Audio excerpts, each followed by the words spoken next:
Okay, now that you've got a good handle on executors and presets and cues, it's time to show you a few more of those windows that you can open with the Create Basic Window function when you click into the grid space.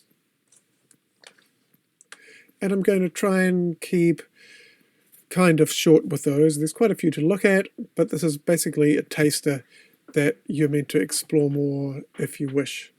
It's not vital for, doing your assessments and whatever, but it does help you to become a more proficient user of GMA2. All right, let's get right into it. I've cleared myself some grid space here so that we've got everything in one window. Let's have a look. So I go into the first tab here in the Create Window dialog is Sheets. There's two here that are interesting. One is DMX. This helps you to troubleshoot your DMX chain setup, and it tells you exactly what's happening where and what fixture, because remember each fixture has a certain number of DMX channels that we can scroll through here. Ours only go up to about there. So let's have a look. If I say select all this stuff and I turn it on to 100 and I give it some color, and I do some ramping here, it kind of tells you what's happening in each channel. So a lot of these are color channels, just opening and closing gradually. So this can help you for basic troubleshooting. Similarly, the fixture menu can tell you some interesting stuff, like what colors are happening in a fixture at the moment. If I just clear out of everything, you'll see all this disappear. And it's all gone. Let's say I just go to the washers and I go dimmer, and I put some different light values on there. And so this gives you kind of a quick overview of what's happening in which fixture, which can also be quite handy. The pixel bars, again, needing quite a lot of space. You don't need to worry about sequence, content, and executors or anything else here, really. Let's go straight on to the next tab, Pools. So you already know the Groups pool, and I've shown you the Forms pool and the Effects pool, of course. The Filters pool doesn't mean anything, really. Don't worry about the Filters pool. One interesting one I do want to show you here is macros. And macros, like in other software, are combinations of commands that you can just run as one. But what I actually find more interesting is if you click onto a empty macro square here, so if you go to load predefined, there's all sorts of stuff here, like the different align functions, assign executor off time, black all screens.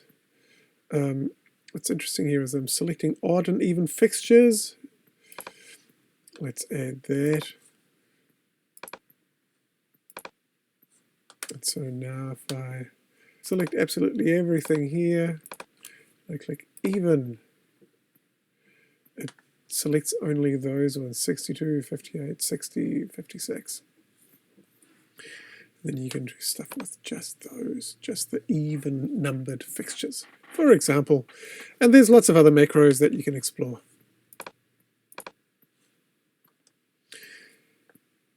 And here also, you've already seen the Pages Executor to manage your pages on the command wing.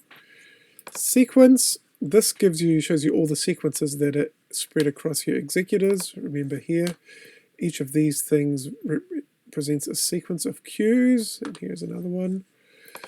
And you can just trigger those directly.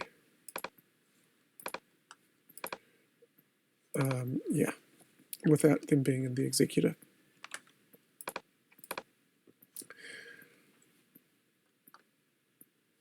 That's all you really need to know from here for now. Presets. Okay, so you know our regular presets for dimmer, position, gobo, color, beam, focus. What's also interesting is all. This allows you to group some presets. For example, if I take all the washes and all the profiles here, I put them on 100, and I point them at the wall there, and I turn them all to cyan. And also, if I put them onto a ramp and onto a slow pan, and then I store all this into all here. Let's have a look. Now if I select these washes and profiles,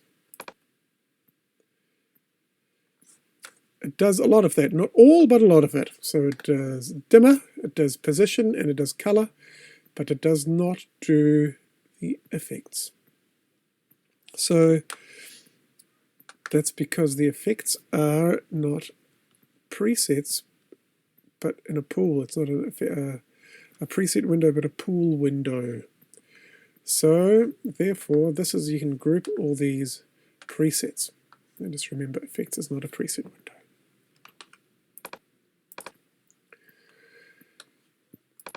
Effects is here instead, not in presets. Okay, and another nice tab here is playbacks. Action buttons. Remember how we had two action buttons here, flash and turn it cyan. It's cyan already. That's these ones here. So you can just have them available on any screen whenever you want to that way. Similarly, we can have all our executors in a little window actually. Here, this is the small view, which is kind of similar to this screen 4 kind of view here. And you can also, so you can just, trigger these directly on from there as you wish. Turn everything off again. But also we have a bigger version of that, which is playback big. So if you had made yourself a lot of space, you'd have all your faders there, which gets a bit counterproductive if you make it too big, because then you might as well just click this button and have that as a window. But in some situations it can be good to have that as a window. Running effects, this is an interesting one. So for example, if I turn on my washes here and I put on this ramp, it tells me there's an effect running in the programmer. Not in an executor, not in a pool, not in a sequence, but in the programmer. If I turned on some effect in a sequence, I can't remember where I've got effects happening. Just turn them all on. Then you've got a bunch here as well. And this helps you keep an overview of what's happening with effects where. Because remember, effects often just keep going and you think, oh, where's that coming from? And here this gives you some idea. What this also does, it gives you the ability to just turn off effects with a stomp here. Stomp all my programmer effects, stomp all my, and I can turn them off as well. So not turn the sequence off, but turn the effects off in there. Right, so that's running effects and playback. These are just handy windows for wrangling your show for operation. Other tab, nice clock. The color picker. I haven't really showed you this here because I want to encourage you to make presets for your colors. But this basically gives you a permanent version of what would happen in the color special dialog here. And it's got the same kind of options, and you can make it quite small. You can make the icons even smaller and make this quite a small window, and then you have all your colors here all the time. But when you use these in your live programmer and then create your cues for your executors using this, they won't be editable, so you're stuck with them. Whereas if you've saved them first to the color preset window, then they are editable later. Okay, next up, you can create yourself a command wing bar, which is basically this thing down here, which is why I like using screen 2. And you've got it in small here, so a combination of your main faders and buttons. So that in the first bank, fader bank 1, button bank 1, and all the live programmer sections there. Again, can be handy for wrangling a file. Similarly, the encoder bar, put that anywhere.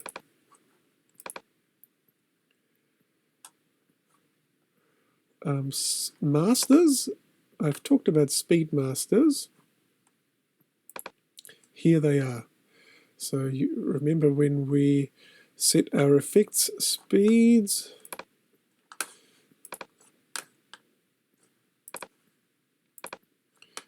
no speed master, these ones, remember that? Well, that's them.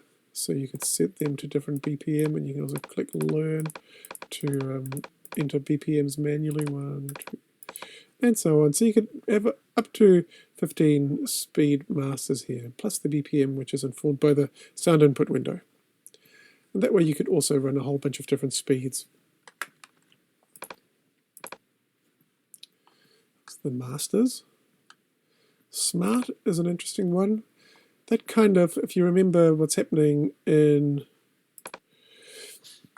all these buttons here in your various parameters, well, that is shown here. So let's say with profiles, if I go to the profiles, in particular, it's interesting to look at. It gives you all those kind of maximum, center, minimum gobos. Gives you all the gobos in one go. Gobo 2, gobo 1. It's actually one of the main advantages of the smart window is to have all the gobos there straight away. But it also can give you colors, beam functions. So yeah, all these buttons here that you see here, they are then all here as well, plus sub buttons. So this can be a handy window for programming.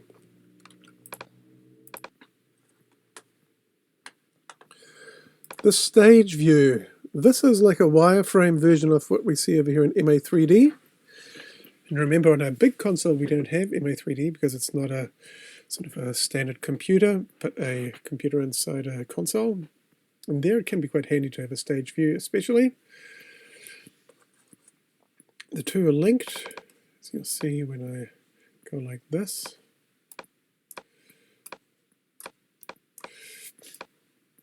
Move this over here so a better view. Keeps rushing away. And I can zoom, turn it with my mouse wheel here and scroll in even further. And this stage view, even if you think this wireframe view is inferior to this, it is, but it does have its uses. Where two of the main ones are you can select fixtures in there as well. For example, here. So they got selected up there, and that may be less confusing to you than having them numbered, because it actually shows you where they are on the stage. And then when I turn them on, it also gives you just a very basic indication of what's happening with those fixtures at any given time. There's no colors, there's no beam shapes, there's just a white line representing a dimmer value, which is better than nothing. And again, if you want to manage your grid space in a way that allows for this, then by all means use it. Ignore everything else. And finally we go to system. And you don't really need anything here, just the sound input. You can see the command line, it tells you that command line feedback. Same as clicking this.